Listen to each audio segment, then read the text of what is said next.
অসম চুক্তিৰ ৬ নম্বৰ দফা ৰূপায়ণৰ দাবী ধৰপ আছু ফেব্ৰুৱাৰীত ত্ৰিপাক্ষিক বৈঠক অনুষ্ঠিত কৰাৰ দাবী আছুৰ সভাপতি উৎপল শৰ্মাৰ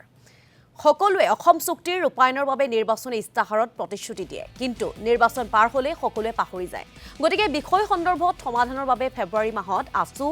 ৰাজ্য চৰকাৰ আৰু কেন্দ্ৰীয় চৰকাৰৰ মাজত ত্ৰিপাক্ষিক বৈঠক অনুষ্ঠিত কৰি কেন্দ্ৰীয় চৰকাৰৰ আওতাত থকা বিষয়সমূহৰ চূড়ান্ত সিদ্ধান্ত ল'বলৈও আহ্বান জনায়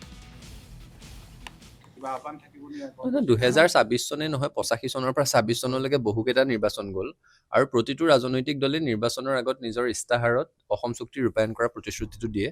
আৰু নিৰ্বাচন পাৰ হৈ যোৱাৰ লগে লগে প্ৰতিজনে পাহৰি যায় প্ৰতিটো ৰাজনৈতিক দলে পাহৰি আহিছে যোৱা 40টা বছৰত দিল্লী দিছপুৰত কংগ্ৰেছ বিজেপি এজিপি সকলো দলে শাসনভাৰ গ্ৰহণ কৰিছে বাওঁপন্থী দল সকলোৱে শাসনভাৰ লৈছে দিল্লীত হওক দিছপুৰত হওক কিন্তু অসম চুক্তিৰ ৰূপায়ণৰ জৰিয়তে অবৈধ বিদেশী প্ৰব্ৰজনৰ সমস্যাটোৰ স্থায়ী সমাধান কোনেও নকৰিলে এতিয়া বহু বছৰৰ পাছত